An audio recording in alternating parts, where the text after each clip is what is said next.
Roll for Crit presents How to Play Oceans in 5 minutes or less or more. Oceans is the game of species growth and evolution in the ocean. Designed by Nick Bentley, Dominic Crapuchettes, Ben Goldman, and Brian O'Neill, and published by North Star Games. Your goal in Oceans is to have the most points by the time the game ends. Points come primarily from population tokens, which start the game in the ocean and reef compartments of the board, and your species can acquire them in various ways. You'll also see a deck of surface cards, a deck of deep cards, and 2 face-up deep card piles known as the gene pool. Each player starts the game with a hand of 6 cards from the surface deck, 1 player screen, and a bonus token depending on player order. On your turn, you'll follow a series of phases in order. First, play 1 surface card from your hand. The surface deck is made up of a series of trait cards. These traits are what will define the behavior and abilities of your species. At the beginning of the game, you'll play one to start a brand new species by taking a species board and placing it to the right of its new trait card. On future turns, you'll have the option of creating another new species or adding another trait card to evolve an already existing one. Each species can only hold 3 trait cards at a time of any type, but you can remove and discard traits during this phase to make room for new ones. When creating a new species, you can place it to the left, right, or in between 2 existing ones as you see fit.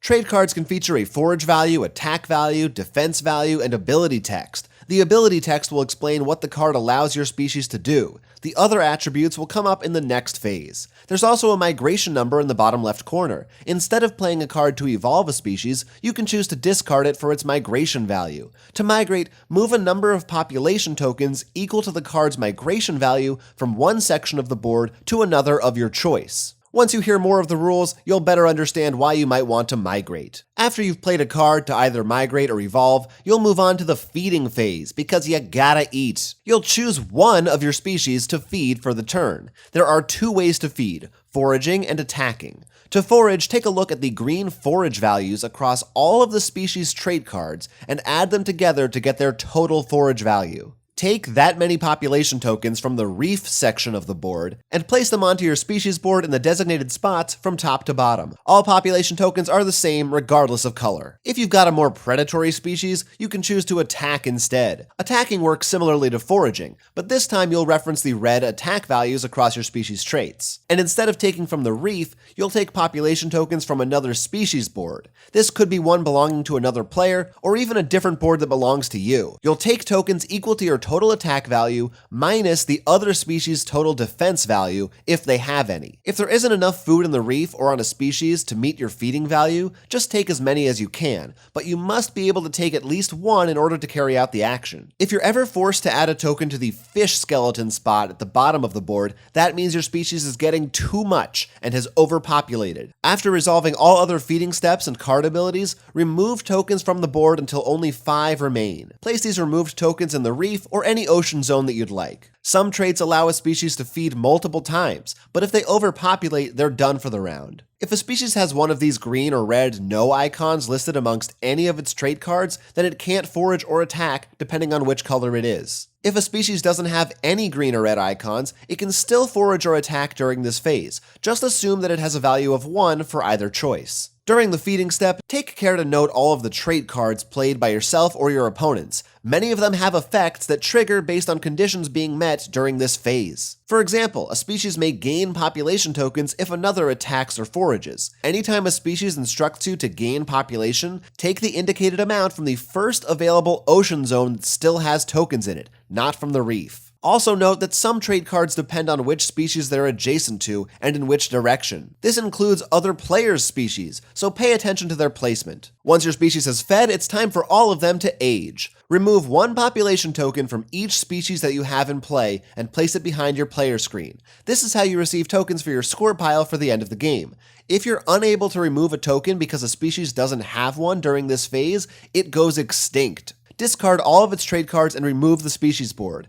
It's okay if your species has 0 tokens after the aging takes place or during another player's turn, but it will go extinct if you can't remove one during this phase. Finally, you can draw new cards for the next turn. First, take a look at the face-up deep cards in the gene pool. If you'd like, you can take one of those cards into your hand, replacing it from the top of the deck if that was the last card in the pile. If you don't want either of the face-up cards at the top of those piles, you can instead look at the top 3 cards of the deep deck, choose one to keep into your hand, and place the other 2 onto the tops of the 2 existing piles. After you've decided whether or not to take deep cards, you can choose to discard any surface cards from your hand that you don't want, and redraw back up to a full hand size of 6 from the surface deck. You can only ever have 6 cards in hand between surface and deep cards. Hey, you're probably wondering what deep cards are and when you get to use them. Well, that brings us to the Cambrian Explosion. As soon as the first ocean zone on the board is completely emptied of population tokens, the Cambrian Explosion occurs. This indicates some big changes that will be in place from now until the game is over. First, you'll be playing 2 cards at the start of each turn instead of just 1, either to evolve, migrate, or both. Second, you'll now take 2 population from each species during the aging phase instead of just 1,